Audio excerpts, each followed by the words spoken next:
ஓம் சாந்தி 24/7/2025 காலை முரளி.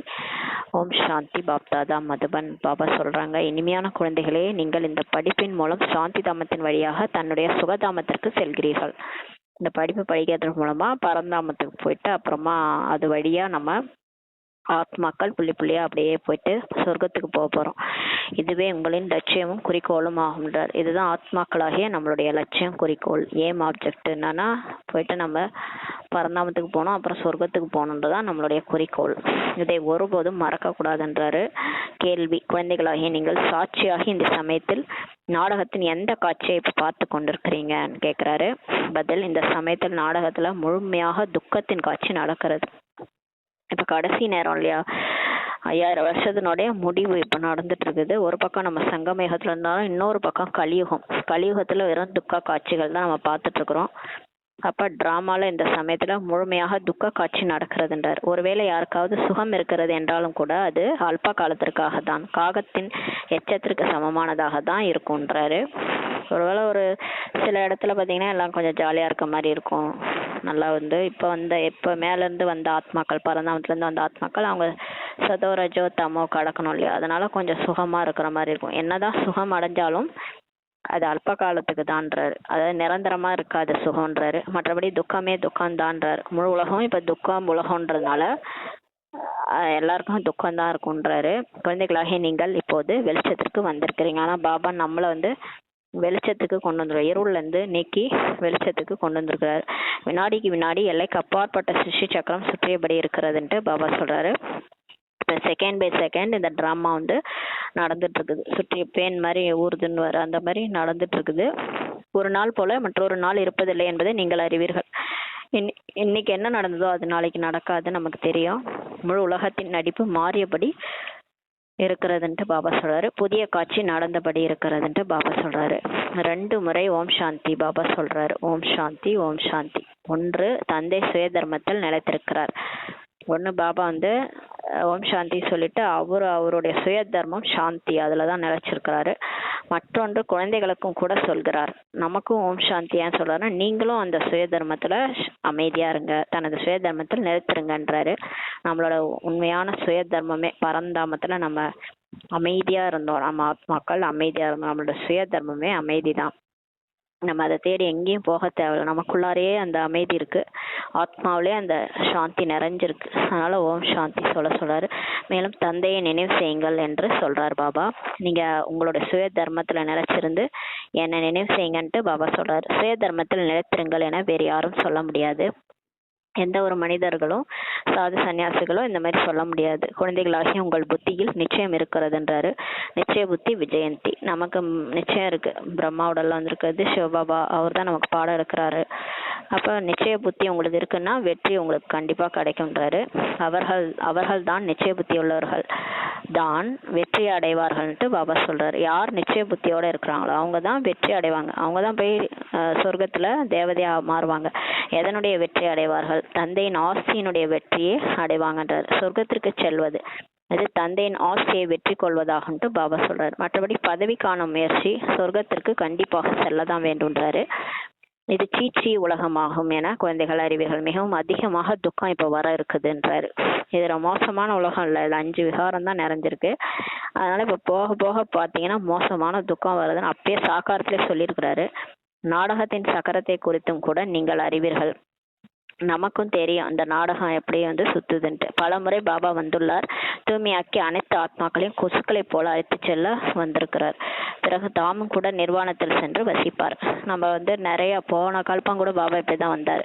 போன கல்பமும் இப்படிதான் நம்மளை தூய்மையாக்கி எல்லாரையும் கொசு கூட்டம் மாதிரி கூட்டு போனாரு. பிறகு அவரும் போயிட்டு பரந்தாமத்துக்கு போயிட்டு வசிப்பார். குழந்தைகளும் செல்வார்கள், நம்மளும் போவோம். குழந்தைகளாக உங்களுக்கு இந்த குஷி இருக்கணும், நம்ம எல்லாரும் போக போறோம் இப்ப அப்படின்றத குஷி இருக்கணும். இந்த படிப்பின் மூலம் நாம் சாந்தி தாமத்தின் வழியாக சுகதாமம் செல்வோம் என்ற குஷி இருக்கணும். இது உங்களுடைய லட்சியம் மற்றும் குறிக்கோள்ட்டு பாபா சொல்றாரு. இதை மறக்க கூடாதுன்றாரு. எப்பயுமே நீங்க எங்க போனாலும் சரி, வெளியே போறீங்க, அங்கங்க போறீங்க, மாயாவினுடைய உலகம் அது மறக்க வைக்கும் நம்மள. எங்க போனாலும் மறக்கக்கூடாது. நான் யாரு, நான் இறைமானவன், நான் இப்போ படிச்சிட்டு இருக்கிறேன், நான் படித்து சொர்க்கத்துக்கு போக போகிறேன்ற நினைவு இருக்கணும். தினம்தோறும் மகா வாக்கியங்களை கேட்குறீங்க. நம்மை தூய்மையற்ற நிலையிலிருந்து தூய்மையானவர்களாக ஆக்குவதற்காக தந்தையை கற்பிக்கிறார் என புரிஞ்சுக்கிறீங்க. தூய்மை அடைவதற்கான சகஜமான நினைவினுடைய உபாயத்தை தான் பாபா கூறுகிறார். இதுவும் கூட புதிய விஷயமே இல்லைன்ட்டு பாபா சொல்றாரு. பகவான் ராஜயோகம் கற்றுக் கொடுத்தார் என எழுதப்பட்டுள்ளது, எழுதியிருக்கிறாங்க. கீதையில இருக்கு, சாஸ்திரத்துல பகவான் வந்து ராஜயோகம் சொல்லி கொடுத்தாருன்னு. கிருஷ்ணரின் பெயரை போட்டுட்டாங்க, ஆனா கீதையில கிருஷ்ணர் பெயரை போட்டுட்டாங்க. கிருஷ்ணர் ராஜயோகம் சொல்லி கொடுத்தாருன்ட்டு இந்த ஒரு தவறை மட்டும் செஞ்சுட்டாங்க. கிருஷ்ணர் திரிகாலதரிசியே கிடையாது, 3 லோகமே அவருக்கு தெரியாது, திரிலோக்கிநாத் அவர் கிடையாது. ஆனா அவர் எப்படி ராஜயோகம் சொல்லி கொடுக்க முடியும்? 3 லோகத்தை பத்தி அவருக்கு தெரியாது. பரந்தாமத்துக்கு போங்க, ஒரு செகண்ட் என்ன நினைங்கன்ட்டு சிவன் தான் சொல்ல முடியும், பரமாத்மா தான் சொல்ல முடியும். கிருஷ்ணர் வந்து வைகுண்டநாதன், அவர் எப்படி சொல்ல முடியும்? ராஜயோகம் அவருக்கு சொல்லி கொடுத்துருக்க முடியாது. இந்த ஒரு தவறை செய்துட்டாங்க. குழந்தைகளுக்கு கிடைத்து கொண்டிருக்கும் ஞானம் கீதையை தவிர வேறு ஏதோ சாஸ்திரங்களில் இருக்கும் என்பதெல்லாம் கிடையாதுன்றாரு. இப்போ நமக்கு கிடைச்சிட்டு இருக்கிற ஞானம் எல்லாமே கீதையில இருக்கிறது தான் சொல்றாரு, வேற எந்த சாஸ்திரத்திலும் இல்லை. தந்தையின் மகிமை போல் வேற எந்த மனிதரும் கிடையாது என குழந்தைகள் அறிவீர்கள். அல்லா புகழும் இறைவனுக்கேன்னு உலகமே சொல்லுதுல, அவரோட மகிமை வரை யாருக்கும் கிடையாதுன்ட்டு நமக்கு தெரியும். தந்தை வராவிட்டால் சிருஷ்டி சக்கரமே சுற்றாதுன்றார். நீங்க யோசிச்சு பாருங்களேன், இப்ப கலியுகம், நம்ம மோசமான துக்கத்துல இருந்தோம், கடவுள் வரல, நம்மளெல்லாம் மனுஷன்ல இருந்து தேவதையா மாத்தல, இந்த பூமியை சொர்க்கமா மாத்தலன்னா அப்புறம் இந்த சிருஷ்டி சக்கரமே சுத்தாதுன்றாரு. நம்ம அப்படியே கிடப்போம், துக்கத்திலே கடந்து உழல்வோம் இல்லையா? அவர் வரலைன்னா நமக்கு எப்படி வெளிச்சம் கிடைக்கும்? அவர் வரலைன்னா சிருஷ்டி சக்கரமே சுத்தாதுன்றாரு. அப்புறம் இந்த கல்பம் வந்து திரும்ப தொடராது, கல்பம் இதே நடக்குதுன்றாருல, அந்த மாதிரி நடக்காது, அப்படியே எல்லாமே நிற்கும். அப்புறம் நம்மளும் வந்து வழி கடை தேற்ற முடியாது, நம்மளும் ரொம்ப ஆத்மா வந்து ரொம்ப டல்லாகி போயிடும். நமக்கு இப்போ பாபா வந்து சக்தி கொடுத்து நம்மளை திரும்பவும் சொர்க்கத்துக்கு தேவதையா ஆக்குறாரு. துக்கதாமம் சுகதாமமாக எப்படி ஆகும்? அவர் வரலன்னா இந்த துக்கதாமம் எப்படி சுகதாமமா ஆகும்னு கேட்குறாரு. சிருஷ்டி சக்கரம் சுற்றத்தான் வேண்டும்ட்டு சொல்றாரு. ஆனா இது வந்து எப்படி பகல் வந்தா இரவு வருது, எப்படி சீசன் மாறி மாறி வருது, எப்படி ஒரு வருஷம் முடிஞ்சா அடுத்த வருஷம் வருது, அது மாதிரி பகல் இரவுன்ட்டு திரும்ப திரும்ப வருது இல்லையா? அது மாதிரி தான் இந்த சிருஷ்டி சக்கரமும் சுற்றத்தான் வேண்டும்ன்றாரு.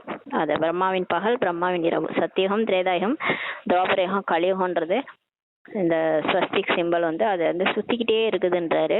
தந்தையும் வரவே வேண்டியுள்ளது, அவரும் கலியுகம் இறுதியில வரதான் செய்யணும், வந்தாதானே இந்த கலியுகம் சத்தியுகமா மாறும். அதனால வந்து தான் அவர் மாத்துறாரு. தந்தை அனைவரையும் அழைத்து செல்ல வருகிறார். பிறகு சக்கரம் சுத்துகிறது. அவர் வந்து நம்மளை எல்லாம் கூட்டு போகிறாரு. ஒரு கல்பத்துக்கு ஒரு தடவை வந்து எல்லாரையும் வைண்ட் அப் பண்ணி கூட்டு போறாரு. அப்புறம் திரும்ப ஃபர்ஸ்ட்ல இருந்து ஸ்டார்ட் பண்றாரு. தந்தை வராவிட்டால் கலியுகத்திலிருந்து சத்தியுகமாக எப்படி ஆகும்? மற்றபடி இந்த விஷயங்கள் எந்த சாஸ்திரத்திலும் இல்லைன்றாரு. இந்த மாதிரி விஷயங்கள்லாம் ஞானம் வந்து சாஸ்திரத்துல இல்லை, அதனால்தான் மனுஷங்க குழம்பிட்டாங்க. கீதையில் தான் ராஜயோகம் என்று இருக்கிறது. பகவான் அபுமலையில் வந்துள்ளார் என புரிஞ்சு கொண்டு விட்டால் சந்திப்பதற்காக ஒரேடியாக ஓடுவாங்கன்றாரு. கடவுள் வந்துட்டாருன்னு தெரிஞ்சதுன்னா, நேற்று சொன்னார்ல கூட்டம் கூடிடும், உங்களால முயற்சி கூட பண்ண முடியாது, அந்த மாதிரி சந்திப்பதற்காக ஒரேடியாக ஓடுவாங்கன்றாரு. பகவானை சந்திக்க வேண்டும் என சன்னியாசிகள் கூட விரும்புறாங்க அல்லவா? சன்னியாசிகள் கூட கடவுளை அடையணும் தான் விரும்புறாங்க. திரும்பி செல்வதற்காக பதித்த பாவனரை நினைவு செய்யறாங்க. முக்தி அடையணும், முக்தி தான் போகணும், ஜீவன் முக்தி அடையணுன்றதுக்காக திரும்பி போறதுக்காக தான் எல்லாரும் கடவுளை நினைவு செய்யறாங்க. இப்போது குழந்தைகளாகிய நீங்கள் பல மடங்கு பாக்கியசாலி ஆகி கொண்டிருக்கிறீங்கன்ட்டு பாபா சொல்றாரு. இப்ப நம்ம எந்த அளவுக்கு பாக்கியசாலி ஆயிட்டு இருக்கோம் பாருங்க. கடவுளே நமக்கு அடிச்சிட்டாரு. அங்கே அளவற்ற சுகம் இருக்கும். நம்ம போக போற இடம் எப்படி இருக்கும்னா சுகதாமம், அளவற்ற சுகம் இருக்கும். புதிய உலகில் இருந்த தேவதா தர்மம் இப்போது இல்லவே இல்லை என்றார் பாபா. இப்ப அந்த தர்மம் மட்டும் இல்ல, மற்ற தர்மம்லாம் இருக்கு. தந்தை தெய்வீக ராஜ்யத்தின் ஸ்தாபனை பிரம்மாவின் மூலம் தான் இப்ப செய்கிறார். இது தெளிவானதாகுன்றாரு. பிரம்மா மூலமா ஸ்தாபனை, விஷ்ணு மூலமா பாலனை, சங்கரன் மூலமா விநாசம்ட்டு சொல்லப்பட்டிருக்கு இந்து தர்மத்துல. அதெல்லாம் இப்ப செஞ்சிட்டு இருக்கிறாரு. ராஜ்யத்தின் ஸ்தாபனையே பண்ணிட்டு இருக்கிறார் பிரம்மா மூலமா சொல்றாரு. உங்களின் லட்சியம் குறிக்கோளே இதுதான் ஆகும். இது சந்தேகப்பட வேண்டிய விஷயம் எதுவுமே இல்லைன்றாரு. இதுல நீங்க வந்து யோசிக்கலாம் வேணாம், விநாசம் உண்மையிலே ஆகுமா, கடவுள் உண்மையிலே ஸ்தாபனை பண்ணிட்டு இருக்காரா, அப்படிலாம் குழம்ப வேண்டிய அவசியமே இல்லை. இதெல்லாம் சந்தேகப்பட வேண்டிய விஷயம் இல்லை, எல்லாமே நடக்கும்ன்றாரு. போக போக ராஜ்யம் கண்டிப்பாக ஸ்தாபனை ஆகிறது என புரிஞ்சு கொள்ளவே போகிறார்கள். எல்லாருமே புரிஞ்சுக்குவாங்க இது ராஜ்யம் தான் ஸ்தாபனை ஆகுதுன்ட்டு. ஆதி சனாதன தேவதா தர்மம் இருக்கும். நீங்கள் சொர்க்கத்தில் இருக்கும்போது இதன் பெயர் கூட பாரதம் என்று தான் இருக்கும்ன்றாரு. உண்மையிலே நம்ம இந்தியாவோட பேர் வந்து பாரதம் தான். அப்புறம் தான் நம்ம வந்து தேவதையா இருக்கிற வரைக்கும் அது பேர் பாரதம் தான்.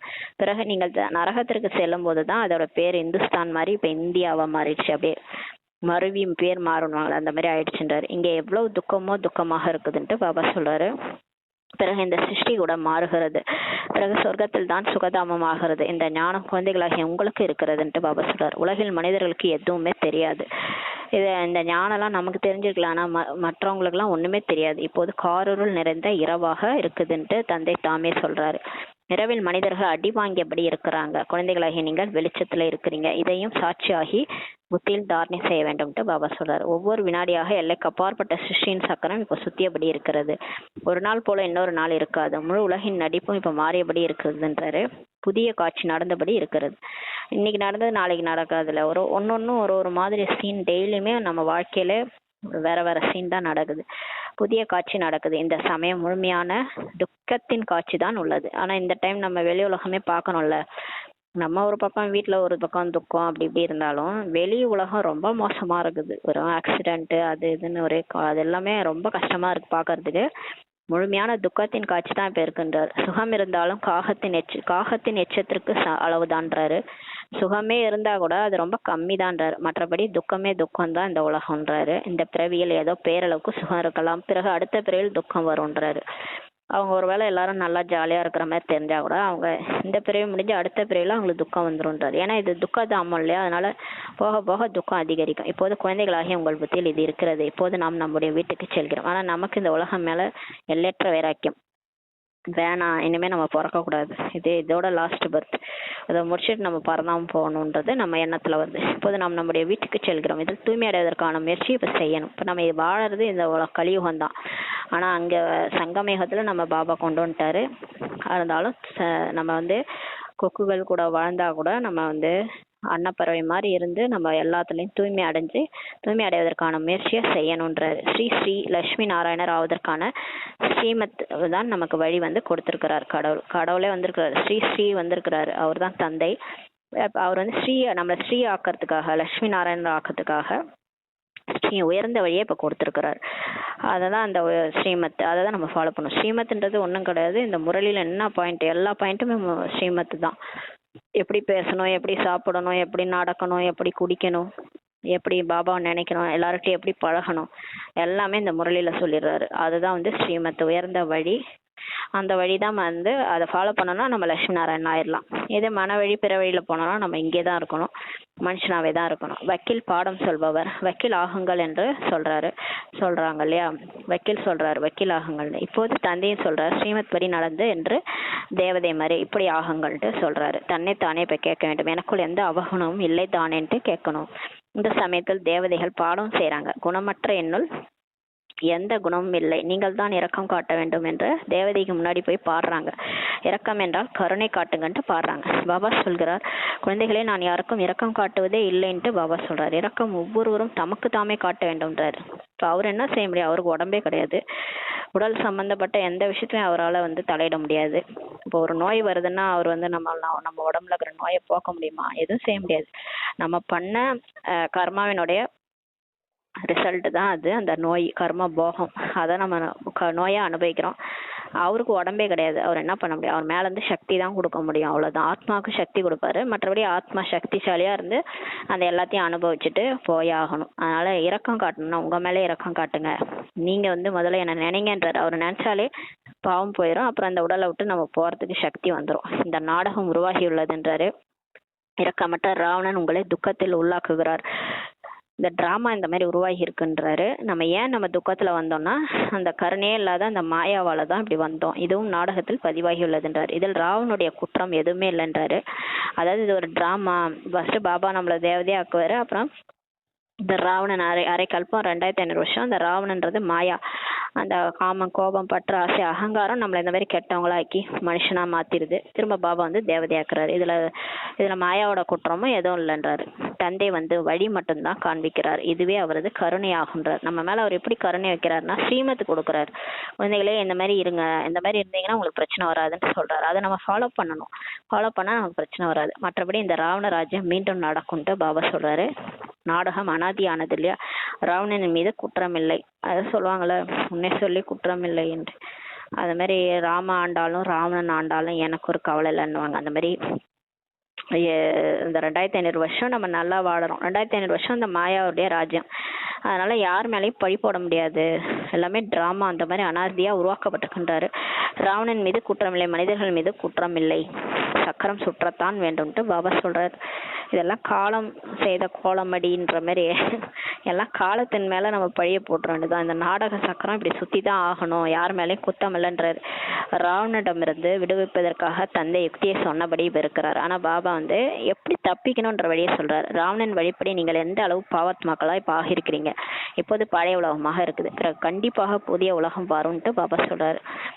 இப்ப எப்படி இருக்கு, கலியுகம் மோசமான உலகமா இருக்கு, ஆனா கண்டிப்பா சொர்க்கம் வரும், சக்கரம் சுற்றும் அல்லவா, சத்தியுகம் மீண்டும் வர வேண்டியுள்ளது, இப்போது சங்கம யுகமாக உள்ளது, மகாபாரத சண்டையும் கூட இந்த சமயத்தினுடையதே ஆகுன்றாரு. விநாச காலத்தில் விபரீத புத்தி, அன்பற்ற புத்தி விநாசம் அடைவார்கள்ன்றாரு.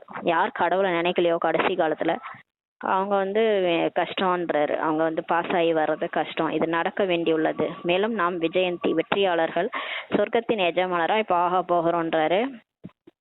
மற்ற அனைவரும் இருக்கவே போவதில்லை, நம்ம எல்லாருமே நிச்சய புத்தி விஜயந்தி அன்புள்ள புத்தியா இருக்கிறவங்க. அதனால நம்ம வெற்றி அடைய போறோம், சொர்க்கத்தின் எஜமானரா நம்ம ஆக போறோம். ஆனா மற்ற எல்லாரும் இங்க இருக்க போவதில்லைன்றார். எல்லாரும் பரந்தாமத்துக்கு போயிடுவோம். தூய்மை அடையாமல் தேவதையாவது கடினமானது என்பதை கூட புரிஞ்சிருக்கிறீங்க. யாரும் வந்து தூய்மை ஆகாம பரந்தாமத்துக்கே போக முடியாது, அப்புறம் எங்கிருந்து தேவதையாகிறது. அதனால தூய்மையானதான் போக முடியும். இப்போது தந்தையிடமிருந்து ஸ்ரீமத் கிடைக்கிறது, உயர்வான தேவதை ஆவதற்காகன்ட்டு பாபா சொன்னார். இப்படிப்பட்ட வழி பிறகு கிடைப்பது என்பது முடியாத ஒன்றுன்றாரு. இப்பதான் பாபா இருக்கிறாரு, இப்பதான் இந்த வழியெல்லாம் சொல்றாரு. அதுக்கப்புறம் தர்மராஜ் ஆயிடுவாரு. இப்பயே நம்ம கேட்டாதான் உண்டு, அதுக்கப்புறம்லாம் கிடைக்காதுன்றாரு. பக்தி மார்க்கத்துல கூட இந்த வழியெல்லாம் கிடைக்கல இல்லையா, நம்ம இஷ்டத்துக்கு நம்ம மாட்டோம் ஏதாவது கோயிலுக்கு போவோம், கல்புரம் ஏற்றுவோம், அது இதுன்னு மனுஷங்க சொன்னதெல்லாம் கேட்டுட்டு இருந்தோம். இப்ப ஆனா ஒரே வழி, ஒரே தர்மம், ஒரு கடவுளே அந்த இறைவனுடைய வழி, அவன் அருளால் அவன் தாழ் வணங்கின்ற மாதிரி, அவனுடைய வழி தனி வழின்ற மாதிரி அவரோட வழி இப்பதான் கிடைக்குதுன்றாரு. ஸ்ரீமத் கொடுப்பதற்கான அவருடைய பாகமும் நடிப்பும் கூட சங்கமத்தில் தான் ஆகும்ன்றாரு. இந்த ஞானம் கிடைக்கிறதுக்கே நம்ம கொடுத்து வச்சிருக்கணும், எது ரைட்டு எது தப்பு அதெல்லாத்தையும் சொல்லி கொடுக்குறாருல. ஒரு அப்பா இருந்து ஒரு பையன் கூட பையனை பார்த்துக்கிறது வேற, இதே வேற யாராங்களோ அந்த பையனை வளர்க்குறது வேற. யாரோட வழியிலயோ நம்ம நடந்து அந்த பையன் வந்து இருக்கிறது கஷ்டம், என்னென்னமோ சொல்லி கொடுப்பாங்க. ஆனா ஒரு அப்பா இருந்து அந்த பையனை பார்த்துக்கிறது, அம்மா அப்பா இருந்து அந்த குழந்தைய பார்த்துக்கிறது வேற இல்லையா. அந்த மாதிரி இப்ப நம்ம அனாதையா கடந்தோம், யாரோ சொன்ன பேச்செல்லாம் கேட்டோம். தோபரேகத்துல இருந்து பக்தியில அங்க இங்க ஓடி அங்க போயிட்டு கடந்தோம், எதுவுமே நடக்கல. இப்ப அம்மா அப்பாவே வந்துட்டாங்க இல்லையா, அம்மையும் அப்பனும் நீ ஏன்ட்டு பாடணும் இல்லையா. அவரே வந்து வழி சொல்றாரு இல்லையா. அவர் கூட இருக்கும்போது நமக்கு பயமே இல்லை, அவர் சரியான வழியை தான் நமக்கு காட்டுவார் இல்லையா. சத்தியம் சிவம் சுந்தரம் சரியான வழியை நமக்கு கொடுக்குறாரு. அவருடைய பாகம் கூட இப்பதான் நடக்குது, வேற யாருக்குள்ளும் இந்த ஞானமே இல்லைன்றாரு. பக்தி என்றால் பக்தி தான், அதனை ஞானம் என்று சொல்வதில்லை என்றாரு. ஆன்மீக ஞானத்தை ஞானக்கடல் ஆத்மா தான் வந்து கொடுக்கிறாரு, பரமபிதா பரமாத்மா தான் கொடுக்கிறாரு. அவருடைய மகிமையை ஞானக்கடல் சுகக்கடல் என்பதெல்லாம் சொல்றாரு. தந்தை முயற்சிக்கான யுக்திகளையும் இப்போ கொடுக்கிறாரு. இப்போது தோல்வி அடைந்து விட்டால் கல்பத்திற்கும் தோல்வி அடையோன்றாரு. இப்ப நம்ம பாபா பேச்சு கேட்கல, மனவழி பிற வழிப்படி நடந்து தோத்துட்டோம்னா, மாயா கிட்ட காமம் கோபம் பற்று ஆசை அகங்காரத்தை கடைசி வரைக்கும் விடாமலே உடலை விட்டுட்டோம்னா தோத்துட்டோன்னு அர்த்தம், ஃபெயில் ஆயிட்டோன்னு அர்த்தம். அதான் அந்த கர்மேந்திரிய ஜித் ஆகணும். மாயை வென்ற ஆத்மா, கர்மேந்திரியங்களை வென்ற ஆத்மா சுயராஜ்ய அதிகாரியா ஆகணும்.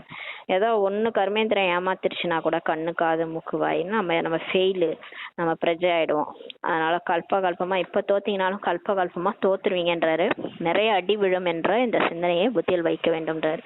அப்ப கல்பமும் இதேதான், நமக்கு அந்த அதிர்ஷ்டம் வந்து தலையில இருந்தா என்ன முயற்சியோ அதுதான், அதே அதிர்ஷ்டம் தான் கல்பமும் கிடைக்கும். ஸ்ரீமத் படி நடக்காததால் அடி கிடைத்து விடுகிறதுன்றாரு. பிராமணர்களின் மரம் கண்டிப்பாக வளர்ச்சி அடையத்தான் வேண்டும்ட்டு பாபா சொல்றாரு. இப்ப கண்டிப்பா பிகேஸ் வருவாங்க, நிறைய பேர் வருவாங்க, எல்லாருக்கும் பூட்டு தைக்கும், கொஞ்சம் பேரா வந்து முயற்சி பண்ணுவாங்க. இப்போது நமக்கு நன்மை கிடைத்து கொண்டிருக்கிறது என நீங்கள் அறிந்துள்ளீர்கள். இப்ப நமக்கு தெரிஞ்சுக்கிட்டோம் நன்மை நடந்துட்டு இருக்குது. தூய்மையற்ற உலகிலிருந்து தூய்மையான உலகுக்கு செல்லக்கூடிய நன்மை இப்ப நடந்து கொண்டிருக்கிறதுன்றாரு. என்ன நன்மை நடக்குதுன்னா, இந்த உலகத்துல இருந்து தப்பிக்க போறோம், விஷக்கடல் வந்து பார்க்கடலுக்கு போக போறோம். குழந்தைகளாகி உங்களின் புத்தியின் பூட்டு இப்போது திறந்திருக்குதுன்றாரு. தந்தை புத்திவானுக்கெல்லாம் புத்திவான் அல்லவா, இப்போது நீங்கள் புரிஞ்சுக்கிட்டீங்க. பிறகு முன்னால் போக போக யாருடைய பூட்டு திறக்கிறது என்று பார்க்க வேண்டும் சொல்றாரு. இன்னும் பாருங்களேன், ஒரே அதிசயமா இருக்கும். யாரெல்லாம் ஞானத்தையே கேட்க மாட்டாங்கன்னு நினைச்சுங்களா, அவங்களாம் கேட்பாங்க, அவங்களாம் புரிஞ்சுக்கிட்டு எல்லாரும் பீக் ஆயிடுவாங்க. அதெல்லாம் நடக்கும். நீங்க வந்து சங்கல்பம் வைங்க, நல்ல சங்கல்பம் வைக்க வைக்க மாறுவாங்கன்றாரு. இந்த நாடகம் நடக்கிறது. பிறகு சத்தியுகத்துல இருந்து மீண்டும் நடக்கும்ன்றாரு. லட்சுமி நாராயணர் அரியாசனத்துல அமரும் போது யுகம் தொடங்குகிறதுன்றாரு. எப்ப இந்த லட்சுமி நாராயணர் போய் அரியாசனத்துல உட்காடுறாங்களோ, கல்யாணம் ஆயிட்டு அவங்களுடைய ராஜ்யம் நடக்கும்போது சிம்மாசனத்துல உட்காரும் போது ஒரு யுகம், புது யுகம் தொடங்குது. அதான் சத்யுகம். சொர்க்கம் வந்து அன்னில தான் ஸ்டார்ட் ஆகுது. 1/1/1 ஒன்றிலிருந்து 1650 வருடம் வரை சொர்க்கம் என எழுதவும் செய்கிறீங்கன்றாரு. நம்ம எழுதியிருக்கிறோம் தெளிவா. 1250 வருஷம் சொர்க்கம், அது மீதி 1250 வருஷம் திரேதாயுகம், 2500 வருஷம் அது சொர்க்கமா இருக்குது. எவ்வளவு தெளிவாக உள்ளது. கதை கரு சத்ய நாராயணருடையது ஆகும்ன்றாரு. கதை அமர்நாத்தின் உடையதல்லவா. ஆனா இது சொல்லி கொடுக்கறது யாரு? இந்த கதையை இந்த நாடகத்தையே உருவாக்குனவர் அமர்நாத். நீங்கள் இப்போது உண்மையான அமர்நாத்தின் கதையை கேட்குறீங்க. அமர்னா அழிவற்ற கதை, அமர்நாத்தின் கதையை கேட்டிருக்கிறோம். இது வந்து கல்பம் மாறாது, இதே தான் நடக்குது. அது பிற்காலத்தில் பாடப்படுகிறது. பண்டிகை முதலான அனைத்தும் இந்த சமயத்தினுடையதாகுன்றாரு. பண்டிகை எல்லாமே இந்த பக்தியில தான் நடக்குது இல்லையா. இது எல்லாமே இந்த நேரம் நடக்குது. முதல் நம்பர் பண்டிகை சிவபாபாவின் ஜெயந்தி. ஆனா சங்கமயுகத்துல நம்ம கொண்டாடுறது தான் பக்தி மார்க்கத்திலயும் அவங்க கொண்டாடுறாங்க. நம்ம என்னென்ன பண்டிகை கொண்டாடுறோம்னா, முதல் நம்பர் பண்டிகை சிவபாபாவின் ஜெயந்தி. கலியுகத்திற்கு பிறகு உலகை மாற்றுவதற்காக தந்தை வரவே வேண்டியிருக்கிறது. படங்களை யாரும் முற்று கவனமாக பார்த்தால் எவ்வளவு முழுமையாக கணக்குப்படி உருவாக்கப்பட்டுள்ளது என புரிஞ்சுக்குவாங்க. இப்போ நம்மளுடைய 7 நாள் கோர்ஸோடைய படங்கள், சிருஷ்டி சக்கரம், ஏணிப்படி, இந்த மாதிரி படத்தெல்லாம் பார்க்கும்போது கரெக்டாக தான் உருவாக்கியிருக்கிறாங்கன்ட்டு புரிஞ்சுக்குவாங்க. எவ்வளோ கல்பத்திற்கு முன்பு முயற்சி செய்தார்களோ அவ்வளோ கண்டிப்பாக செய்வாங்கன்றாரு. என்ற அறியும் திறன் உங்களுக்குள் இருக்கிறதுன்றாரு. நமக்கே தெரியும் யார் யாரெல்லாம் வருவாங்க, யார் யாரெல்லாம் முயற்சி பண்ணுவாங்க, இவங்க எவ்வளோ செய்வாங்கன்றது கூட உங்களால் கண்டுபிடிக்க முடியுன்றாரு. சாட்சியாகி பிறரையும் பார்ப்பார்கள்ன்றாரு. தனது முயற்சி பற்றியும் அறிவார்கள், நீங்களும் அறிவீர்கள்னு சொல்றாரு. அவங்களுக்கே அவங்கவுங்கள பற்றி தெரியுன்றாரு. நான் என்னவா ஆவேன்றது அவங்களுக்கே தெரியும். அவங்க பிரஜை ஆவாங்களா இல்லை வேலைக்காரி ஆவாங்களா, அவங்களுடைய நடத்தை எப்படி இருக்குது, எல்லாமே அவங்கவுங்களுக்கே தெரியும். சாட்சியாகி எல்லாரையும் பார்ப்பாங்கன்றாரு. இப்போ அப்படித்தானே நம்மளை நோட் பண்ணிகிட்டே இருக்கிறாங்க. இவங்க பிகே ஆகிட்டு என்ன தான் பண்ணுறாங்க பார்க்கலான்ட்டு சுற்றி இருக்கிறவங்க நம்மளையே தான் பார்த்துட்டு இருக்கிறாங்க. தனது முயற்சி பற்றியும் அறிவார்கள்ன்றார். நீங்களும் அறிவீர்கள். மாணவர்கள் தம் படிப்பு குறித்து அறிய மாட்டார்களா என்ன? ஒரு ஸ்டூடெண்ட் ஒரு காலேஜில் இல்லை ஸ்கூலில் படிக்கிறாங்கன்னா நம்ம பாஸ் ஆகும் ஃபெயில் ஆகும் தெரியும் இல்லையா அவங்களுக்கு, என்ன லட்சணம் நம்ம படிச்சுக்கிறோன்ட்டு. அது மாதிரி இங்கேயும் தெரியுன்றார். நாம் இந்த பாடத்தில் சரியாக படிக்காமல் பக்குவமற்று இருக்கிறோம் என மனம் கண்டிப்பாக அறிக்கும்.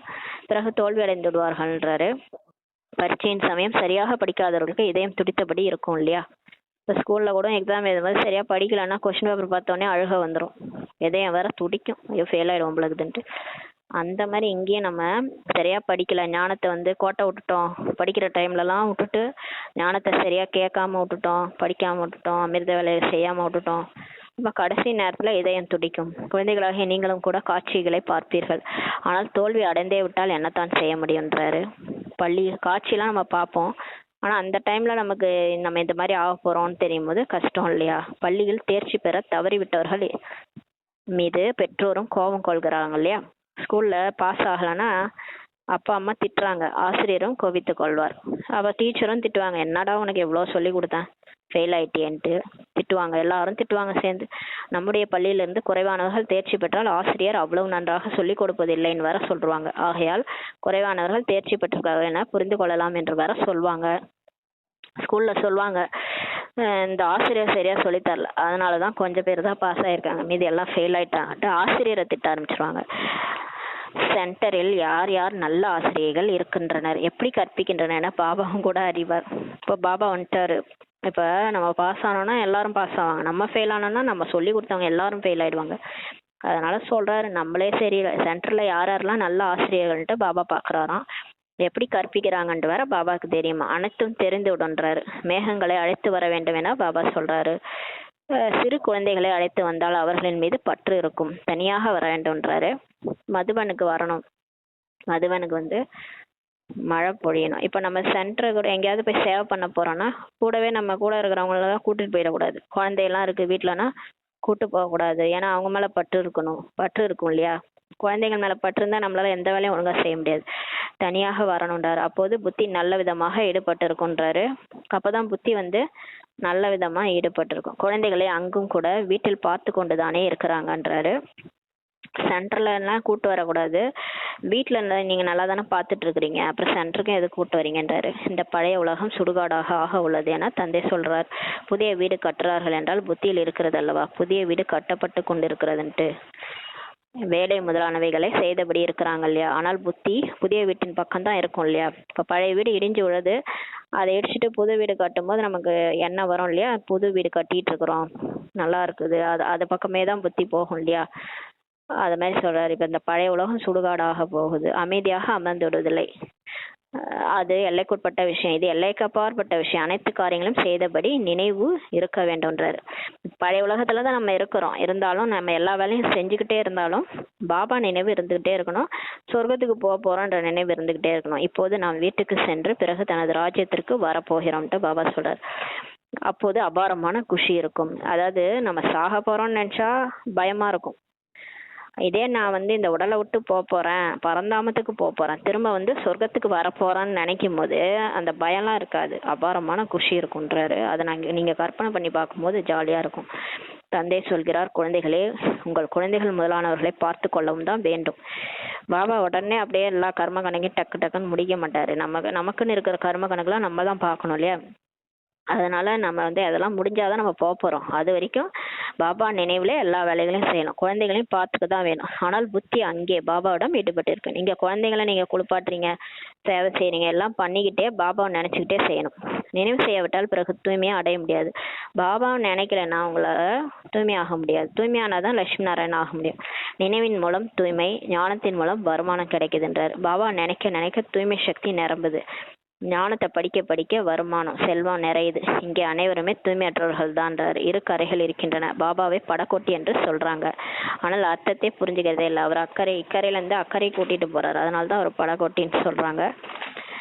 தந்தை அந்த கரைக்கு சுகதாமத்துக்கு அழைத்து செல்கிறார் என நீங்கள் அறிவீர்கள். நாம் தந்தையை நினைவு செய்து மிகவும் அருகாமையில் சென்று கொண்டிருக்கிறோம் என ஆத்மா தெரிஞ்சுக்கிச்சு. இப்ப ஆத்மா புரிஞ்சுக்கிச்சு, நம்ம பாபா நினைச்சு பரந்தாமத்துக்கு போயிட்டு இருக்கிறோம். படகோட்டி எனும் பெயர் கூட அர்த்தத்துடன் தான் வைக்கப்பட்டுள்ளது அல்லவா. அவர் படகை கரை சேர்க்கிறார் இல்லையா, நம்ம வாழ்க்கை படகு. அனைவரும் இந்த மகிமை செய்யறாங்க, எனது படகை அக்கறைக்கு அழைத்து செல்லுங்கள்ட்டு. படகுன்னா நம்ம ஒரே கப்பல் படகுலாம் அதுல உட்கார வச்சு கூட்டு வர்றாரு, அப்படி கிடையாது. நம்மளோட வாழ்க்கையே ஒரு படகு தான். வாழ்க்கைய அக்கறை சேர்க்கிறாரு. சத்தியுகத்தில் இப்படி சொல்வார்களா என்ன, கலியுகத்தில் தான் கூப்பிடுறாங்க. எதுவும் புரியாதவர்கள் இங்கே வரக்கூடாது. சத்தியுகத்துல எல்லாம் வாங்க பாபா என் படகை கரை சேருங்கலாம் கூப்பிட மாட்டாங்க யாரும். கலியுகத்துல தான் அப்படி கூப்பிடுறாங்க. எதுவும் புரியாதவர்கள் இங்கே வரக்கூடாது என்று நீங்கள் புரிஞ்சுக்கிறீங்க. பாபாவின் தரப்புல இருந்து தடை விதிக்கப்படுகிறது. சிலர் ஞானமே ஒண்ணுமே புரியாது, எல்லாம் டிஸ்சர்வீஸ் பண்ணுவாங்க. மதுபனுக்கு சுத்தம் பண்ணுவாங்க, காய்ச்சி முச்சுன்னு கத்துவாங்க. அதை ஒண்ணுமே புரிஞ்சுக்காதவங்க ஞானமே புரிஞ்சுக்கலாம்னா அவங்களெல்லாம் இங்க வரக்கூடாதுன்னு நம்ம புரிஞ்சுக்கிறோம். பாபாவின் தரப்புல இருந்து கூட தடை விதிக்கப்படுகிறதுன்றாரு. நிச்சயம் இல்லைன்னா அவங்களெல்லாம் வராம இருந்தாலே நல்லதுன்றாரு. நிச்சயம் இல்லாம டிஸ்சர்வீஸ் பண்ணுவாங்க, நடத்தை சரி இருக்காது, 5 விகாரமும் இருக்கும் அவங்களுக்கு. அப்ப அவங்கள எப்படி நம்ம உள்ள விடுறது சென்டருக்குள்ளார. அதனால நிச்சயம் இல்லாவிட்டால் ஒருபோதும் அழைத்து வரக்கூடாதுன்ட்டு பாபா சொல்றாரு. மதுபன்லாம் கூட்டிட்டே போயிடக்கூடாது. நிச்சய புத்தி இல்லாதவங்கள கொஞ்சம் புரிந்து கொள்ள மாட்டார்கள்னு சொல்றாரு. முதலில் 7 நாள் கோர்ஸ் கற்றுக் கொடுங்கள்ட்டு பாபா சொல்றாரு. சிலருக்கு 2 நாளில் அம்பு தச்சிருது, புரிந்து விடுகிறது. ஒரு 2 பாயிண்ட் சொன்னாலே புரிஞ்சுக்கும். அப்படியே அதை நமக்கே ஆச்சரியமா இருக்கும். அப்படியே நம்ம புரிஞ்சுக்குவாங்களோன்னு நினைச்சிட்டு சொல்லுவோம், கடைசியில் அவங்க புரிஞ்சுக்கிட்டு டக்கு டக்குன்னு முன்னேறிடுவாங்க. நம்ம ரொம்ப புரிய வைக்கலான்ட்டு முயற்சி பண்ணுவோம், கடைசியில் அவங்களுக்கு புரியவே புரியாது. இதெல்லாம் பாபாவுடைய செயல் தான். அதாவது அம்பு தைக்கிறது அவரோட கையில தான் இருக்கு. நன்றாக தைத்து விட்டது என்றால் பிறகு விட மாட்டாங்க. யாருக்கு நல்லா புரிஞ்சிடுச்சோ அவங்க கண்டிப்பா பிகேவா தான் இருப்பாங்க கடைசி வரைக்கும். நான் பிகேவா போக மாட்டாங்க. நாங்கள் மேலும் 7 நாட்கள் கற்போம் என்று சொல்வார்கள். அவங்க போவே மாட்டாங்க, திரும்ப வரேன் சென்டருக்குன்னுவாங்க. இவர்கள் இந்த குலத்தை சேர்ந்தவர்கள் என நீங்கள் சட்டென புரிந்து கொள்வீர்கள். யார் ரொம்ப ஆர்வமா இருக்கிறாங்களோ ஞானத்துல கண்டிப்பா நம்மளுடைய தர்மத்தை சேர்ந்தவர்கள் புரிஞ்சுக்கலாம். தேவி தேவதா தர்மம். கூர்மையான புத்தி உள்ளவர்கள் தந்தை அலட்சியப்படுத்த மாட்டார்கள்ன்றாரு. கூர்மையான புத்தி இருக்கிறவங்க அலட்சியப்படுத்த மாட்டாங்க, பாபா விட மாட்டாங்க. குழந்தைகள் அன்பான மனம் உள்ளவர்களின் வேலை முதலானவை எதுவும் விடுபடாதுன்றாரு. அவர்களே ஆச்சரியப்படுவார்கள். குழந்தைகள் தம் கணவன்மார்களின் புத்தியை மாற்ற சொல்லி கேட்கறாங்கன்றாரு. சிலர் சொல்றாங்க, எங்க ஹஸ்பண்டோட புத்தி போட்ட ஓபன் பண்ணுங்க பாபா, அவருக்கு புரியவே மாட்டுது அப்படின்ட்டு சொல்றாங்க. என்னிடம் சொல்ல வேண்டாம் என்று பாபா சொல்றாரு. பாபா சொல்றாரு, இது ஏன் என்கிட்ட சொல்றீங்க, அவங்களுக்கே எப்போ டைம் வருதோ அவங்க புத்தி போட்டு ஓப்பன் ஆகும், புரிஞ்சுக்குவாங்க. நீங்கள் மாறினீங்கன்னா அவங்களும் மாறுவாங்க. நீங்கள் யோக பலத்திலிருந்து பிறகு அமர்ந்து ஞானத்தை புரிய வைங்கள்ட்டு பாபா சொல்கிறார். ஏன்ட்ட சொல்லாதீங்க, நீங்கள் யோகா பவரோட ஞானத்தை புரிய வைங்க, மாறுவாங்கன்றார். பாபா புத்தியை மாற்றுவதில்லை. பாபா அந்த மாதிரி யாரையும் ஃபோர்ஸ் பண்ண மாட்டார். அவங்கவுங்க டைம் வரும்போது தானாக கடவுளை புரிஞ்சுக்குவாங்க. பிறகு அனைவரும் இந்த வேலையை செய்தபடி இருப்பாங்க இல்லையா. அப்புறம் எல்லாரும் கேட்பாங்க, பாபா எங்க ஹஸ்பண்டை மாத்து, பாபா எங்க ஹஸ்பண்டை மாத்துன்னு எல்லாரும் வேண்டுதல் வைப்பாங்கன்னு சொல்றாரு. எந்த பழக்கம் ஏற்படுகிறதோ அதனை பிடித்து கொண்டு விடுகின்றனர்ன்றாரு. எந்த குருவிடமாவது யாருக்காவது காரியம் நடந்தது என்றால் அதை பற்றி கேட்டால் போதும், அவர்கள் பின்னாலே போயிடுவாங்கன்றார். யாராவது ஒருத்தவங்க யார்ட்டையாவது அவங்கள்ட்ட போயிட்டு குழந்தை பிறந்துச்சுன்னா உடனே எல்லாரும் அந்த குரு கிட்ட போயிடுவாங்க. குழந்தை பிறக்கும் குழந்தை பிறக்கும்ட்டு, இவர்கிட்ட வந்தா குழந்தை பிறக்கும்னு சொல்றாங்க. அந்த மாதிரி பின்னாடியே போயிடுறாங்க. இந்த மாதிரி ஒரு பழக்கம் இருக்குது பக்தியிலன்றாரு. புதிய ஆத்மா வருகிறது என்றால் அதனுடைய மகிமை கூட வெளிப்படுகிறது அல்லவான்றாரு. புதுசா இப்போ பரந்தாமத்துல இருந்து நடிக்க வரவங்க ஃப்ரெஷ்ஷா இறங்குறாங்களே, அவங்களுக்கு சக்தி இருக்கும் ஆத்மால, அதனால அவங்கள எல்லாரும் அவங்களோட மகிமை பாடுவாங்கன்றாரு. பிறகு நிறைய சீடர்கள் அவங்களுக்கு உருவாகிடுவாங்கன்றாரு. அவங்க சன்னியாசி ஆயிட்டாங்கன்னா போதும், உடனே அவங்களுக்கு நிறைய சீடர் உருவாகிடுவாங்க. ஏன்னா அவங்களுக்கு ஆத்மால சக்தி இருக்கிறதுனால நிறைய அந்த மாயாஜாலம்லாம் செய்வாங்க. அவங்கள்ட்ட போறவங்களுக்கு இந்த மாதிரி நல்லதெல்லாம் நடக்கும்போது அவங்களுக்கு சீடர்கள் சேர்ந்துடுவாங்கன்றார். எனவே இந்த விஷயங்களை எல்லாம் பார்க்கக்கூடாது, நம்ம இதெல்லாம் நம்பிட்டு போகக்கூடாது. நம்ம வந்து கடவுளே கிடைச்சிட்டாரு இல்லையா, நம்ம இந்த மாதிரி பக்தியில எல்லாரையும் நம்பிக்கிட்டு போகக்கூடாது. நீங்கள் உங்களை பார்க்க வேண்டும். இப்ப நம்ம ஆத்மா நம்மளை பார்க்கணும். நான் எந்த அளவு படிக்கிறேன், இதனை விரிவாக பாபா வந்து விளக்குகிறார். இப்ப நான் எப்படி படிக்கிறேன்றதை நம்ம பார்க்கணும். மற்றபடி தந்தையை நினைவு செய்யுங்கள் என்று மட்டும் சொல்வதனால் அதனை வீட்டில் இருந்தபடியே செய்ய முடியுன்றாரு. இப்ப பாபாவை நினைக்கணும் அப்படின்னா அது நம்ம வீட்டில் இருந்துகிட்டே கூட நினைக்கலான்றார். ஆனால் ஞானக்கடலாக இருப்பவர் எனும்போது ஞானம் கொடுக்குறாரு இல்லையா, அதனால நம்ம சென்டருக்கு போக வேண்டியதா இருக்கு. இது முக்கியமான விஷயம். மன்மனா பாபா கூடவே சிஷ்யின் முதலிடை கடைசியின் ரகசியத்தையும் நமக்கு புரிய வைக்கிறார். அதனால நம்ம ஞானத்தையும் படிக்கணும். படங்களும் கூட இந்த சமயத்தில் மிக நல்ல நல்லவைகளாக உருவாகியுள்ளனன்ட்டு பாபா சொல்றாரு. இப்போ படம்லாம் கூட இப்போ நிறைய நிறைய இந்த சொர்க்கத்தினுடைய காட்சிகள், அந்த படங்கள்லாம் உருவாக்குறாங்க. அவையின் அர்த்தத்தையும் கூட தந்தை புரிய வைக்கிறார். விஷ்ணுவின் நாபியிலிருந்து பிரம்மாவை காட்டியிருக்கிறாங்க. இது பக்தியில ஒரு படம் இருக்கு. விஷ்ணு படுத்துட்டு இருப்பாரு, ஒரு நாபியிலேருந்து தொப்புல இருந்து பிரம்மா வரதா காமிச்சிருக்கிறாங்க. அது என்னன்னா, விஷ்ணு தான் வந்து 84 பிறவிகளுக்கு அப்புறம் பிரம்மா ஆகிறாரு. பிரம்மா ஒரு பிறவியில விஷ்ணு ஆயிடுறாரு. அதனுடைய அர்த்தம் தான் அது. திருமூர்த்திகளும் உள்ளனர். பிரம்மா விஷ்ணு சங்கரர் திருமூர்த்தி சித்திரம் இருக்கு இல்லையா. விஷ்ணுவின் நாபியிலிருந்து பிரம்மா. பிறகு இது என்ன, இது சரியா அல்லது தவறா என்கின்றனர் அல்லவான் சொல்றாரு. விஷ்ணு நாபிலிருந்து பிரம்மா. பிறகு இது என்ன, இது சரியா அல்லது தவறா என தந்தை வந்துதான் புரிய வைக்கிறார். இப்போ பாபா வந்துதான் நமக்கு வந்து இந்த படம் கரெக்டா இல்லையா அப்படின்றத புரிய வைக்கிறார். விஷ்ணுல இருந்து பிரம்மா எப்படி வந்தார், பிரம்மாவில இருந்து விஷ்ணு எப்படி ஆனார்ன்றத கடவுள் தான் வந்து நமக்கு புரிய வைக்கிறார். மனதில் தோன்றிய படங்களையும் கூட ஏராளமாக உருவாக்குறாங்க அல்லவா. சில சாஸ்திரங்களில் சக்கரம் கூட காட்டப்பட்டுள்ளது. ஆனால் சிலர் ஒரு விதமான சக்கரத்தின் ஆயுளை பற்றி எழுதியிருக்காங்க. சிலர் லட்சக்கணக்கானவர் தான் எழுதிக்கிறாங்க, சிலர் வேற மாதிரி எழுதியிருக்காங்க, சிலர் வேறு விதமாக எழுதியிருக்கிறாங்க. சாஸ்திரத்துல ஆனா இருக்குது இந்த மாதிரி கல்பம்ன்றது 5000 வருஷம் அவங்க எழுதல, லட்சக்கணக்கான வருஷங்கள்ட்டு எழுதியிருக்கிறாங்க. பல வழிகள் இருக்கின்றன அல்லவாண்டார். சாஸ்திரங்களில் எல்லைக்குட்பட்ட விஷயங்களை எழுதிட்டாங்க. முழு உலகிலும் ராவண ராஜ்யம் உள்ளது என தந்தை எல்லைக்கு அப்பாற்பட்ட விஷயத்தை இப்ப புரிய வைக்கிறார். நாம் எப்படி தூய்மையற்றவர்ந்து தூய்மையானவராக ஆகிறோம் என்ற அந்த ஞானம் உங்கள் புத்தியில இப்ப இருக்குது. இப்ப நமக்கு தெரிஞ்சிச்சு நம்ம எப்படி இறங்கி வந்து தூய்மையான நிலையிலிருந்து இப்படி தூய்மையற்றவரா ஆகிறோம். திரும்ப நம்ம எப்படி தேவதை ஆகணுன்றது நமக்கு இருக்குது. பிற்காலத்தில் பிறகு மற்ற மதங்கள் வருகின்றன. நம்ம தேவதையான பிறகு அரைக்கல்பம் நம்ம தேவதையா இருக்கிறோம். அதுக்கப்புறம் மற்ற மதங்கள்லாம் வராங்க. பலவிதமானவைகளாக உள்ளன. ஒன்று இன்னொன்றை போல இருப்பதில்லை. ஒரே மாதிரி முக லட்சணங்கள் இருவருக்கு இருக்க முடியாதுன்றார். முகம் விதவிதமான முக லட்சணம் இருக்கு. சைனால பார்த்தீங்கன்னா ஒருத்தவங்க வேற மாதிரி இருக்கிறாங்க, ஜப்பான்ல ஒரு மாதிரி இருக்காங்க. அந்த மாதிரி எல்லாமே வேற வேற முக லட்சணங்கள் இருக்குதுன்றாரு. ஒருத்தன் மாதிரி இன்னொருத்தவங்களுக்கு இருக்காது. இது உருவாக்கப்பட்ட விளையாட்டாகும். அது மீண்டும் மீண்டும் நடந்தபடி இருக்கும். தந்தை குழந்தைகளுக்கு அமர்ந்து இப்ப புரிய வைக்கிறார். நேரம் வேற குறைஞ்சிட்டே போகுதுன்றாரு. தனக்குள் இப்ப செக் பண்ணுங்க, நாம் எந்த அளவு குஷியில இருக்கிறோம். நமக்குள்ள குஷி வருதா, குஷி வந்தாதான் நம்ம தூய்மை ஆகிறோம்னு அர்த்தம். நாம் எந்த விக்கரமும் செய்யக்கூடாதுன்றார் பாபா. இப்ப எந்த பாவக்கரமும் செய்யக்கூடாது. எல்லாரு கூடயும் அன்பா பேசணும், அன்பா பழகணும், எல்லாருக்கும் பிளஸ்ஸிங்ஸ் கொடுக்கணும், ஆசீர்வாதம் கொடுக்கணும், ஆசீர்வாதம் எடுக்கணும். அவ்வளவுதான். துக்கம் யாராவது கொடுத்தாங்கன்னா எடுக்கக்கூடாது. அவங்க என்ன வேணாலும் நமக்கு கொடுக்கட்டும், அதை நம்ம வாங்கவே கூடாது.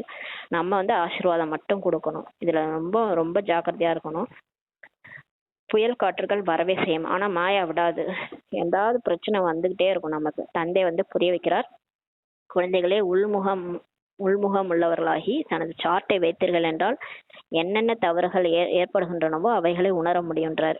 இப்போ டெய்லியுமே நீங்கள் உள்நோக்கு முகமாக வந்து உங்களையே நீங்கள் செக் பண்ணும்போது நம்ம இதெல்லாம் பண்ணுறோம் இந்த தப்புலாம் பண்ணியிருக்கிறோன்ற நமக்கே தெரியுன்றாரு.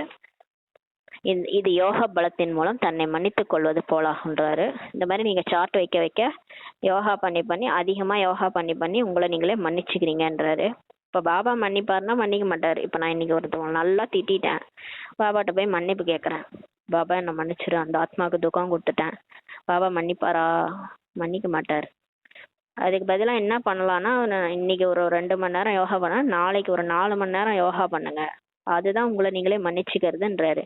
நீங்கள் எந்த தப்பு பண்ணாலும் அதிகமாக பாபாவை நினைங்க, அப்போ அந்த தவறு குறைஞ்சிட்டே வரும்ன்றாரு. அதனால இன்னைக்கு நான் தப்பு பண்ணிட்டேன், அப்போ நாளைக்கு 2 மணி நேரம் எக்ஸ்ட்ரா யோகா பண்ணணும். தந்தை எதுவும் மன்னிப்பது கிடையாதுன்றாரு. எதுவுமே ட்ராமாவில் அப்படி இல்லை. நம்ம செஞ்ச தப்பு கண்டிப்பாக நம்ம அனுபவிச்சு தான் ஆகணும். ஒரு சின்னதாக ஒரு எறும்பை நசுக்குனா கூட அந்த எறும்புக்கு வலிக்குது இல்லையா, அந்த எறும்பை சாகடிக்கிறோம், அதுவே ஒரு பாவம் தான். அதுக்கான தண்டனையை நம்ம உடல் மூலமாக அனுபவிப்போம். அந்த மாதிரி எந்தவே ஒருத்தவங்க மனசுக்கு கஷ்டம் கொடுக்குறோம், துக்கம் கொடுக்குறோன்னா அந்த துக்கம் திரும்ப நம்ம அனுபவிக்கிற மாதிரி இருக்கும். அதனால கடவுள் எதையுமே மன்னிக்க முடியாதுன்றாரு. நாடகத்தில் மன்னிப்பு என்ற வார்த்தையே கிடையாதுன்ட்டார் பாபா. அவரோட டிக்ஷனரியில் மன்னிப்பு என்ற சாரிலாம் சொல்லவே தேவையில்ல. சாரி சொல்லிட்டு அப்புறம் எல்லாரும் தப்பு பண்ணுவாங்க இல்லையா, கொலை பண்ணிட்டு சாரின்னா பாபா ஒத்துக்குவாரா? அந்த கொலையை பண்ணி அப்புறம் திரும்ப பண்ணிக்கிட்டே இருப்பாங்க இல்லையா. அதனால மன்னிப்புலாம் கிடையாதுன்ட்டார். அது சின்ன தப்பாக இருந்தாலும் சரி, பெரிய தப்பாக இருந்தாலும் சரி, மன்னிப்பு கிடையாது. நீங்கள் மன்னிக்கணும்னா என்னை அதிகமாக நினைங்க, உங்களுக்கு நீங்களே மன்னிச்சுக்கங்கன்றாரு. பாவங்களுக்கான தண்டனைகளை மனிதர்கள் தாமே அனுபவிக்கின்றனர். மன்னிப்பின் விஷயமே கிடையாதுன்ட்டாரு. நம்ம என்ன செய்யறோமோ அதுதான் நம்ம அனுபவிக்கிறோம். அனைத்து விஷயங்களும் முயற்சி செய்யுங்கள் என்று தந்தை சொல்கிறார். எல்லா விஷயத்திலையும் முயற்சி பண்ணுங்கன்ட்டு பாபா சொல்றாரு. தந்தை வந்து ஆத்மாக்களுக்கு யுக்தியை தான் சொல்றாரு. இப்ப நம்ம எப்படி தப்பிக்கணும்ன்ற வழியை தான் சொல்றாரு. அவர் வந்து ஒரு குழியில ஊந்துட்டோம்னா வெளியே எப்படி வர்றதுன்ற வழியை தான் நமக்கு சொல்றாரு. குழியில ஊன்ட்டியேன்னு திட்டலாம் அவர் திட்டலை. அவர் வந்து மன்னிச்சிரு, குழியில ஊன்ட்டான்னு சொன்னால் மன்னிக்கவும் முடியாது அவரால். அவர் என்ன பண்றாரு, வழி சொல்றாரு, குழியிலேருந்து எப்படி வெளியே வர்றது. ஒரு கயிறை போடுறோம், அதில் ஏறிவான்னு சொல்றாரு, அவ்வளோதான். அந்த வழியை காட்டுறாரு. அந்த ஸ்ரீமத் படி நட, இதுபடி நடந்தீங்கன்னா வெளியே வந்துடுவேன், எல்லா விஷயத்துலேருந்து வெளியே வந்துடுவேன், அதே கர்ம கணக்கெல்லாம் முடிஞ்சிருச்சுன்னா நீ ஃப்ரீ ஆயிடுவ அப்படின்னு சொல்றாரு. எல்லாத்துக்கும் யுக்தி தான் சொல்றாரு. பழைய ராவனுடைய தேசத்தில் வாருங்கள், தூய்மையற்ற எங்களை வந்து தூய்மையாக்குங்கள் என தந்தை அழைக்கிறீங்க. நம்ம தான் கூப்பிட்டோம், கடவுளே வா என்னை காப்பாத்து, தூய்மையற்றவங்கள தூய்மையாக்கு. ஆனால் மனிதர்கள் புரிஞ்சுக்கிறதே இல்லை. அவர் வந்துட்டாரு, வந்து சொல்றாரு இப்படிலாம் மாறுன்னு, ஆனால் மாற மாட்டாங்க. பிகேஸே மாற மாட்டாங்க. அப்புறம் எங்க இந்த நான் பிகேஸ் நம்ம போய் கேட்கறது? பிகேஸே பாபா இதெல்லாம் செய்ய, இதெல்லாம் மாத்துங்கன்னா மாத்திக்க மாட்டுறாங்க, எந்த விஷயத்தையும் மாத்திக்க மாட்டுறாங்க. அப்புறம் எப்படி வந்து அவங்க வந்து மற்றவங்க மாற்றுவாங்க? வெளி உலகத்தில் இருக்கிறவங்க எப்படி புரிஞ்சுக்குவாங்க? அவர்கள் அசுர சம்பிரதாயத்தவர்கள், நீங்கள் பிராமண சம்பிரதாயத்தவர்கள்ன்றாரு. தெய்வீக சம்பிரதாயத்தவர்களாக ஆகி கொண்டிருக்கிறீங்க. இப்போ முயற்சியும் கூட குழந்தைகள் வரிசைக்கிரமாக தான் செய்கிறாங்க. எல்லாரும் எல்லா ஸ்ரீமத்தையும் ஃபாலோ பண்ணுறதில்ல, வரிசைக்கிரமாக தான் முயற்சி பண்ணுறாங்கன்றாரு. நம்மளே சார்ட் வைங்கனால அதவே ஒரு நாளைக்கு எழுதுறாங்க, ஒரு நாளைக்கு எழுத மாட்டுறாங்க. அந்த மாதிரி எதையுமே பாபா சொல்கிறத நம்ம ஃபாலோ பண்ணவே முடியல. மாயா அந்த அளவுக்கு பண்ண வைக்குதுன்னும் போது முயற்சி எல்லாருமே வரிசைக்கிரமாக தான் செய்கிறாங்க. பிறகு இவருடைய அதிர்ஷ்டத்தில் இவ்வளவுதான் உள்ளது என சொல்லிவிடுறாங்க. தனது நேரத்தை வீணாக்குறாங்க நிறைய பேருன்றாரு. பல பிறவிகளுக்கும் கல்பத்திற்கும் உயர்ந்த பதவியை அடைய முடியாதுன்றாரு. தனக்கு நஷ்டத்தை ஏற்படுத்தி கொள்ள கூடாது, ஏனெனில் இப்போது சேமிப்பு ஆகிறது. இப்போ நமக்கு சேமிப்பு ஆயிட்டு இருக்குதுன்றாரு. இப்போ நீங்கள் வந்து பழைய கர்ம கணக்கையும் முடிக்கணும். இப்போ பாபாவை நினச்சி சேமிப்பு கணக்கையும் உருவாக்கணும். சேமிப்பு கணக்கு 84 பிறவிகளுக்கு நம்ம சேர்த்து வச்சுக்கிட்டு போகணும். பிறகு நஷ்டத்தில் நீங்கள் சென்றுடுவீங்க. இப்போ நீங்கள் பாபா நினைக்காம விட்டீங்க, பாபா சொல்கிறத கேட்காம விட்டீங்கன்னா நஷ்டத்தில் போயிடுவீங்க. ராவண ராஜ்யத்தில் எவ்வளோ நஷ்டம் ஏற்படுதுன்ட்டு பாபா சொல்கிறாரு. ஆனால் இங்கே மாயாவுடைய ராஜ்யத்தில் நிறைய நஷ்டம் ஏற்படுதுன்றார். ஏன்னா அது விகாரத்தில் போக வச்சு நம்மளை ஆத்மாவில் சக்தி இழக்க வச்சிருது. அதனால நிறைய நஷ்டம் ஏற்படுதுன்றார். நல்லது. இனிமேல் இனிமையான காணாமல் போய் கண்டெடுக்கப்பட்ட செல்ல குழந்தைகளுக்கு தாயும் தந்தையான பாப்தாதாவின் அன்பு நினைவகம் காலை வணக்கம். ஆன்மீக குழந்தைகளுக்கு ஆன்மீக தாய் தந்தையின் நமஸ்காரம். நம் ஆன்மீக குழந்தைகள் ஆன்மீக தாய் தந்தைக்கு நமஸ்காரம் பாபா. Good morning Baba. தாரணைக்கான முக்கிய சாரம். ஃபர்ஸ்ட் பாயிண்ட், உள்நோக்கு முகம் உள்ளவராகி தன்னை சோதிக்க வேண்டும். தவறுகளை உணர்ந்து யோக பலத்தின் மூலம் மன்னிக்க வேண்டும்.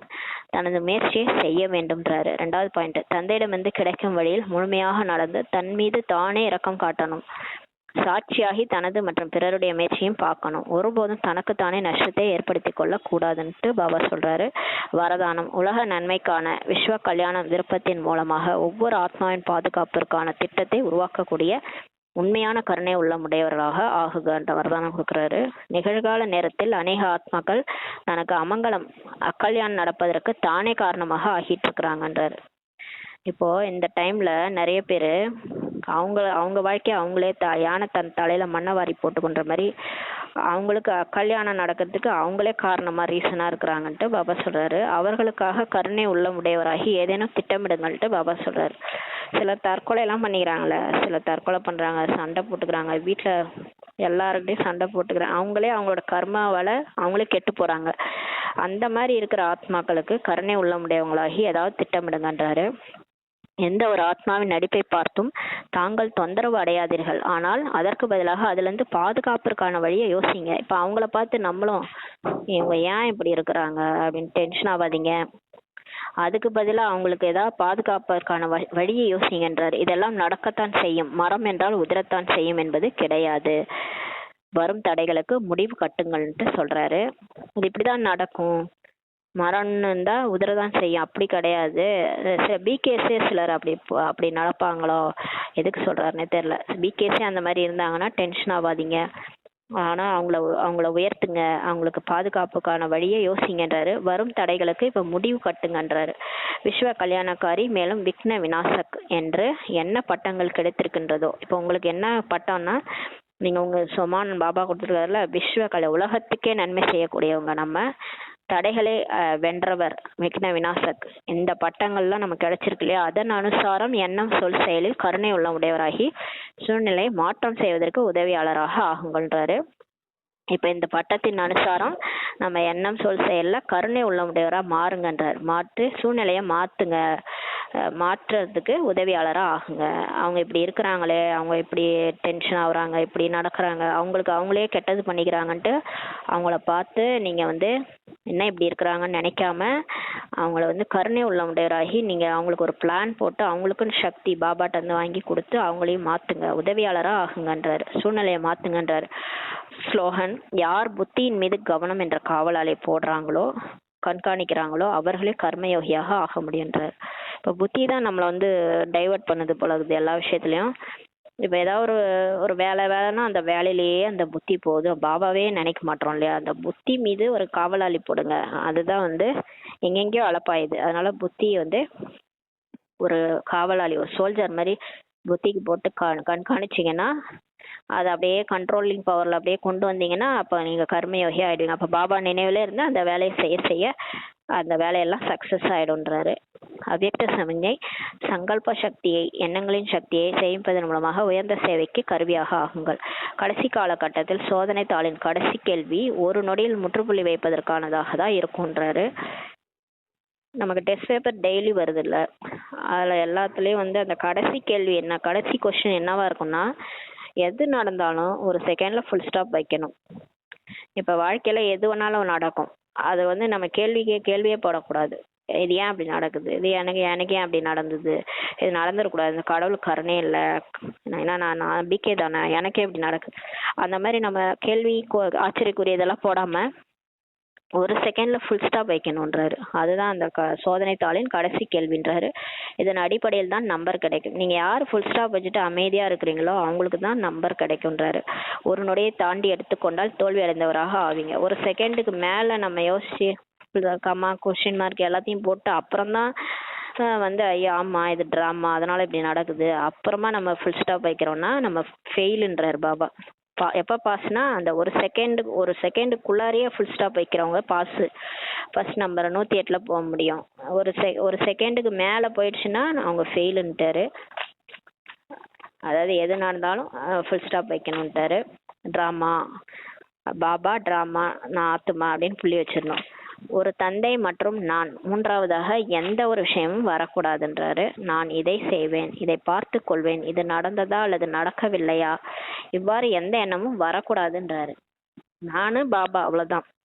மூன்றாவதா எந்த விஷயம் நம்ம கிட்ட வரக்கூடாது, அது உலகாய விஷயங்கள். நான் இதை செய்வேன், நான் இதை பார்த்துக்கிறேன், இது நடந்துச்சா இல்லை நடக்கலையா, இவ்வாறு எந்த எண்ணமும் வரக்கூடாதுன்றாரு. இது ஏன் நடந்தது, என்ன நடந்தது, அப்படி ஏதேனும் எண்ணம் வந்தால் கடைசி சோதனை தாளில் தேர்ச்சி பெற மாட்டீர்கள். அதாவது எந்த ஒரு இப்போ சூழ்நிலை வருது, ஏதோ ஒரு சுச்சுவேஷன் வருது, அது நம்மளால ஏத்துக்கவே முடியல, இது நடந்தே இருக்கக்கூடாது, இது கடவுள் கருணையே இல்லையா, இது ஏன் நடந்தது, இப்படி நடக்கலாமா அப்படின்னு நம்ம மற்றவங்களுக்கு ஏதாவது நடந்தாலே அப்படிதான் பேசிட்டு இருக்கிறோம். இப்போலாம் நம்ம சுத்தமாக ஃபெயில். இப்போலாம் இந்த டெஸ்ட் வச்சாருன்னா நம்ம எல்லாரும் ஃபெயில் ஆகிடும். ஏன்னா நம்ம கேள்வி தான் கேட்டுனுக்குறோம் கடவுள்கிட்ட. இது ஏன் பாபா எனக்கு செஞ்ச, இது ஏன் இப்படி நடந்தது பாபா அப்படின்ட்டு கேள்வி கேட்குறோம். அந்த ஒரு ஒரு டெஸ்ட் பேப்பரும் வரும், நம்ம வந்து அதை ஏற்றுக்கணும். ஏற்றுக்கொள்ளும் சக்தி இருக்கும்போது ஏற்றுக்கும் போது ஃபுல் ஸ்டாப் வச்சுருவோம். இது ட்ராமா அப்படின்னு ஃபுல் ஸ்டாப் வச்சுருவோம். அதனால் நீங்கள் இந்த மாதிரி கேள்வியே கேட்கக்கூடாது. இது ஏன் நடந்தது, என்ன நடந்தது, ஏன்னா ட்ராமாவில் இப்படி தான் நடக்கணும்னு இருக்குது விதி, அதான் நடக்கும். அதனால் உங்களுக்கு இப்படிலாம் என்ன வந்துச்சுன்னா நீங்கள் ஃபெயில்னு அர்த்தம்ன்றாரு. தேர்ச்சி பெற மாட்டீங்க, கடைசி சோதனை தாளில் தேர்ச்சி பெற மாட்டீங்கன்னு சொல்றாரு. ஓம் சாந்தி. நன்றி பாபா, நன்றி ராமா, நன்றி பரிவாரம்.